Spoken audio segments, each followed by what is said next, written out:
국정 개입 의혹을 받고 있는 최순실 씨가 오늘 돌연 귀국했습니다. 검찰 수사에 적극 순응하겠으며 그대로 진술하고자 합니다. 자신으로 인해서 국민 여러분들께 좌절과 허탈감을 가져오게 한 데 대해서 깊이 사죄드리는 심경을 표하고 있습니다. 박근혜 대통령이 최순실 씨로부터 도움을 받았다고 국민에게 사과한 지 닷새 만입니다. 과거 제가 어려움을 겪을 때 도와준 인연으로 지난 대선 때 주로 연설이나 홍보 등의 분야에서 저의 선거 운동이 국민들에게 어떻게 전달되는지에 대해 개인적인 의견이나 소감을 전달해주는 역할을 하였습니다.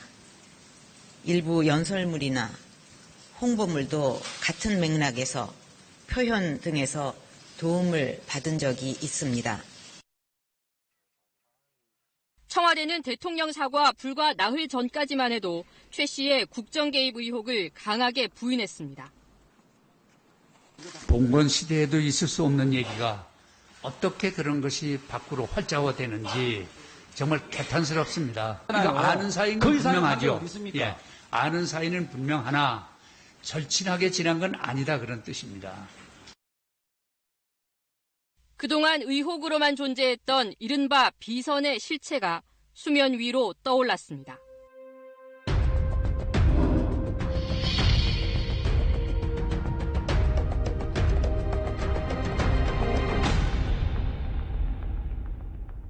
박 대통령과 최순실 씨의 인연은 40년 전으로 거슬러 올라갑니다. 최순실 씨는 박 대통령의 멘토로 알려진 고 최태민 씨의 딸입니다. 1974년 고 유경수 여사가 피살된 후 최태민 씨가 박 대통령에게 위로 편지를 보내면서 인연이 시작된 것으로 알려져 있습니다. 언제까지나 박근혜 정계는 수마가 휩쓸고 간 최 씨는 이후 대한구국선교단이란 단체를 만들었고 당시 영예이던 박 대통령이 명예총재를 맡습니다. 1975년 대구에서 있었던 구국선교단의 기도회에서 두 사람이 나란히 앉아있는 모습입니다.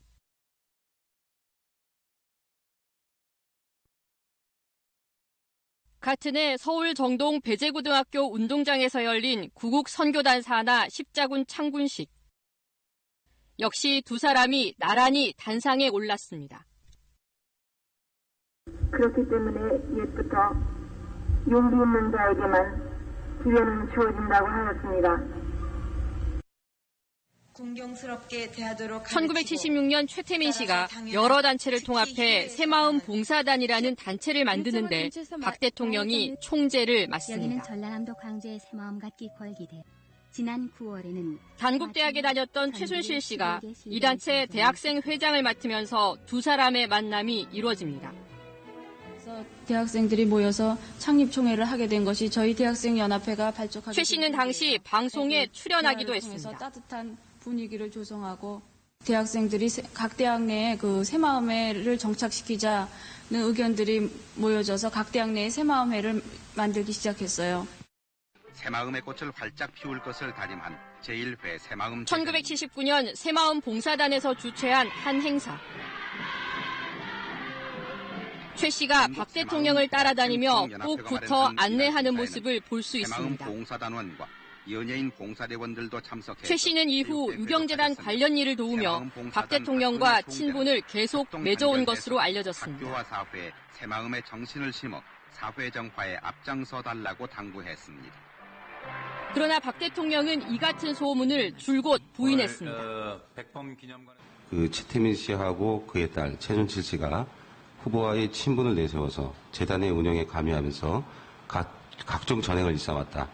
근데 그거는 순전히 오해고 최순실 씨나 그 최태민 목사나 이런 분이 결코 유경재단 일에 관여한 적이 없습니다. 최순실 씨의 전 남편 정윤회 씨는 박 대통령 초선 의원 시절부터 보좌관으로 활동했습니다.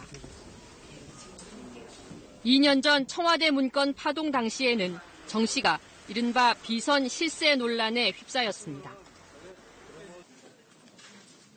당시 문건을 작성했던 박관천 경정은 수사 과정에서 우리나라 권력 서열은 최순실이 1위, 정윤회가 2위, 박 대통령은 3위라고 주장하기도 했습니다. 박근혜 대통령과 40년 인연을 이어온 최순실 씨. 그녀는 언제, 어디서부터, 그리고 어떻게 국정에 개입해온 것일까요? 박 대통령은 대국민 사과를 통해 최순실 씨로부터 일부 연설문 표현에 도움을 받았다고 밝혔습니다. 최순실 씨도 언론 인터뷰에서 대통령 당선 직후 이메일로 대통령 자료를 받아봤고 대통령 연설문에 심정 표현을 도와달라고 해서 도와드리게 됐다고 말했습니다. 그러면서 국가 기밀인 줄은 몰랐다고 주장했습니다. 대통령 연설문 작성 과정을 파악하기 위해 전직 대통령의 연설문을 담당했던 비서관 2명을 만나 물어봤습니다. 국기를 흔드는 일을 아주 전형... 대통령 연설 계획이 잡히면 연설 기록 비서관은 대통령의 의견을 듣고 여러 자료를 참고해 초안을 작성합니다. 이 연설문 초안은 이후 검토와 수정 과정을 거칩니다. 대통령 수준에서 초안이 되면 그걸 가지고 이제 중요한 연설의 경우에는 비서실장이라든가 관계 장관, 수석들 모시고 독회를 하죠. 왜냐면 그런 거르는 검증 과정이 있어야 되기 때문에. 그래서 그런 게 이제 통과가 되면 최종안이 만들어지는 거고, 이제 그때부터는 극비 보완이 되는 거죠. 외부인이 대통령의 연설문을 미리 본다는 건 있을 수 없는 일이라고 말합니다. 연설문은요, 비서실장도 못 봐요. 그리고 의견이 있으면 독해할 때 의견을 제출하고 하지, 그거 가져와 봐라 이렇게 못해요. 근데 보고 라인이 아니에요. 연설문은 대통령의 말씀이기 때문에 바로 직통이고. 또 청와대 문서의 보안 수준을 감안하면 연설문이 외부로 유출되는 것도 불가능한 이야기라고도 했습니다. 거의 완성본 단계에서 그게 외부에 유출된다고 하는 것은 있을 수 없는 일입니다. 아마 제 생각에는 아마 가능성이라면 대통령 지시에 의해서 누구한테 좀 보내서 받아봐라 이렇게 하기 전에는 상상할 수 없는 일입니다. JTBC가 최순실 씨가 사용한 것으로 보인다며 공개한 태블릿 PC에는 2012년 6월부터 2014년 3월까지 작성된 44개의 대통령 연설문이 들어있었습니다. 실제 이 연설문 작성자들 중 한 명의 아이디가 나렐로인데 JTBC는 청와대 정호성 전 부속비서관이 이 아이디를 사용한다고 보도했습니다. 보낸 사람이 지금 이제 부속실 비서관이라고 하는데 원래 그 자리가 그 일을 하는 자리예요. 만약에 대통령이 지시를 한다면 그 사람한테 할 수밖에 없고. 이에 대해 정호성 전 비서관은 최순실 씨에게 이메일을 보낸 적이 없고 파일 내용도 잘 모른다고 말했다고 김재원 전 정무수석이 국회에서 전했습니다. 일부 연설문에는 수정한 흔적도 있습니다. 둘째, 남북한 공동 번영을 위한 민생 인프라를 함께 구축해 나가야 합니다. 태블릿 PC에는 연설문 외에도 160여 개의 파일이 더 있었습니다. 2012년 12월 28일 박근혜 당시 대통령 당선자와 이명박 당시 대통령의 독대 시나리오 파일. 이 파일에는 이즈음 우리 군 당국이 북한 국방위와 비밀 접촉을 했다는 안보 기밀도 노출돼 있습니다. 또 대통령의 휴가, SNS, 기념우표 제작, 취임식 행사 등 대통령의 크고 작은 행사가 고스란히 드러나 있습니다. 이 때문에 이 태블릿 PC를 최순실 씨가 실제로 사용했느냐에 관심이 집중되고 있습니다. 태블릿 PC는 마레이 컴퍼니라는 법인 명의인데 최 씨와 알고 지냈던 김한수 청와대 행정관이 이 회사 대표 출신입니다. 태블릿 PC에는 이 기기로 촬영한 최 씨의 셀카 사진이 들어있습니다. 또 김한수 행정관의 전화번호와 최 씨가 김한수 행정관과 SNS 대화를 나눈 내용이 저장돼 있습니다. 이 태블릿 PC를 최순실 씨가 사용한 것이 아니냐는 의혹이 제기되는 근거입니다. 이에 대해 최순실 씨는 자신은 태블릿 PC를 가지고 있지 않고 쓸 줄도 모른다면서 자신의 것이 아니라고 말했습니다.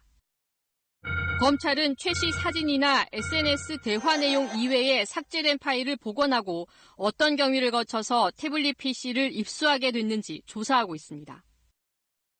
연설문을 비롯한 대통령 활동에 최 씨가 어디까지 개입했는가와 함께 꼭 밝혀져야 할 부분은 최 씨가 정부 인사에 개입했는지 또 대통령과의 친분을 악용해 이권을 챙겼는지 여부입니다.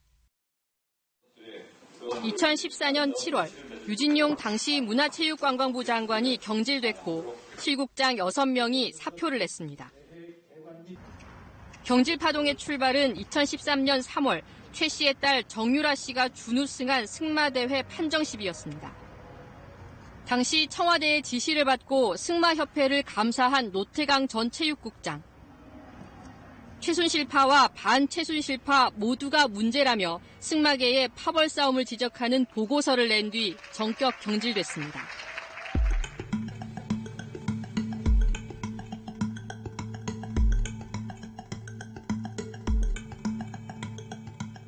지난해 10월 미르재단, 지난 1월 K스포츠재단 설립 이후 최 씨와 관련한 본격적인 의혹이 제기됩니다.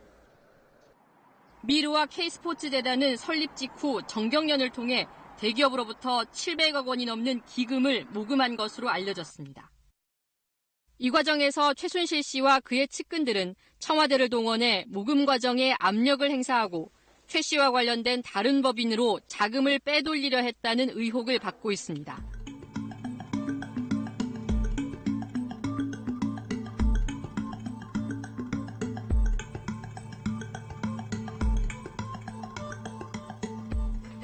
최순실 씨의 개인 회사 더 블루케이의 초대 대표인 조모 씨. 조 씨는 더 블루케이에서 일하던 2달 동안 당시 안종범 청와대 경제수석과 김상률 교육문화수석, 김종 문화체육관광부 차관 등이 전화나 만남을 통해 회사 일을 적극적으로 도와줬다고 밝혔습니다. 회사 설립되자마자 바로 교문수석님 전화 만나고 그다음 경제수석 전화 왔고 정상적인 비즈니스의 운영은 아니다. 관련자들은 조 대표와 접촉 사실은 인정하면서도 도와준 것은 없다고 밝혔습니다. 스포츠 발전에 기여할 수 있으면 좋겠다는 생각을 갖고 있었는데 그냥 듣기만 하고 헤어졌습니다. 이 모든 의혹의 핵심인 최순실 씨. 당분간 귀국하기 어렵다던 최 씨가 당초 입장을 뒤집고 돌연 귀국했습니다. 미르와 K스포츠재단의 전현직 임원을 소환 조사하고 전현직 청와대 관계자 자택을 압수수색하고 있는 검찰 수사는 최 씨가 귀국하면서 전환점을 맞았습니다. 이제 검찰 수사를 통해 그동안 제기된 최 씨 관련 의혹을 얼마나 규명할 수 있을지에 관심이 집중되고 있습니다.